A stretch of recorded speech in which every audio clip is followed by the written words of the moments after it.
Hi, everybody. My name is Steve Jarris, and I've been the lead writer on Saints Row 1, 2, and now Saints Row the Third.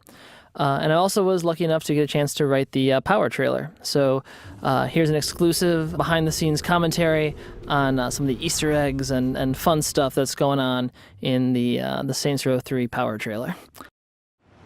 So here, a lot of people have commented on it already. In the beginning, we see Johnny Gat. The Saints are celebrities, so we have his the Saints Flow energy drink. And then Philippe Loren shows up to crash the party with the De Winter Sisters and his Morning Star. The selection of the song, Power, was actually something that was written into the script originally. So all the beats was timed to the music. We spent a lot of time massaging the track. So entering into the Saints penthouse, there's a couple things that you can go and notice. It's a little hard to see because the partygoer's thumb is obscuring the bottom of the invitation, but it says, "Welcome the Saints to Steelport," and underneath the fleur-de-lis is the text, sponsored by the Saints Altor Media Group.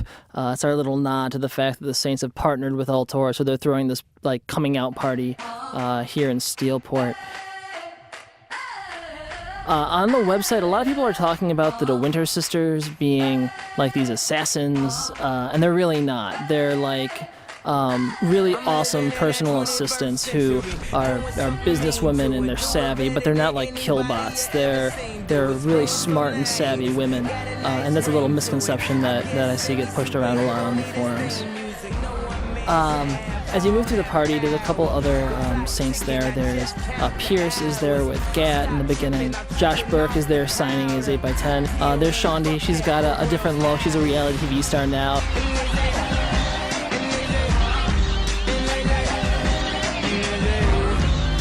The Saints bottle, of course, is the Saints Row branded bottle of champagne that gets busted up. And if you look really closely at his vest, he's got lots of little fleur-de-lis because the Saints have their own clothing line. The character typing on the sofa, his name is Kinsey Kensington. And Agent Kinsey Kensington used to be a member of the FBI who has left the agency to go and help the Saints.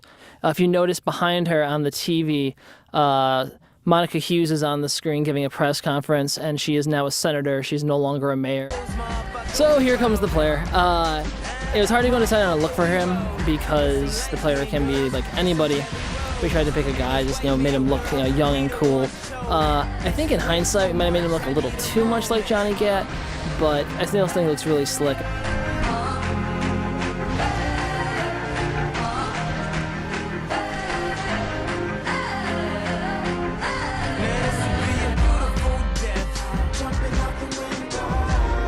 Angel de la Muerte with the Tornado DDT. This is one of my favorite parts of the trailer. Both myself as well as the lead animator are big wrestling fans, and as a result, we try to go and subvert it whenever possible with some wrestling love. If you notice on the coffee table, there is a magazine with a Killbane Angels tag team partner on it, and the text is really small, but it says world-class champion or world-class criminal. And Killbane is one of the antagonists who used to work with Angel, and they had this falling out. And up here is Oleg Kurlov with a V, not an R. There was a typo in Game Informer, and now it's kind of become Legacy, and hopefully we can go and squash that right now. Oleg is our 8-foot-tall, chess-playing juggernaut of Saints Row the Third. Stag is another part of the puzzle that the Saints have to go and deal with. It's not just the Syndicate, it's also Stag.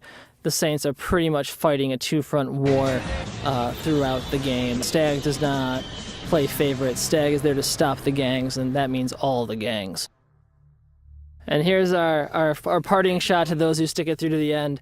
Professor Genki's Super Ethical Reality Climax is one of our signature activities in Saints Row 3. And Professor Genki is the homicidal cat mascot of this show, who leads people on a delightful game show for fun, profit, and murder. And there's going to be a lot more Genki coming, and I think it's safe to say that you're not ready.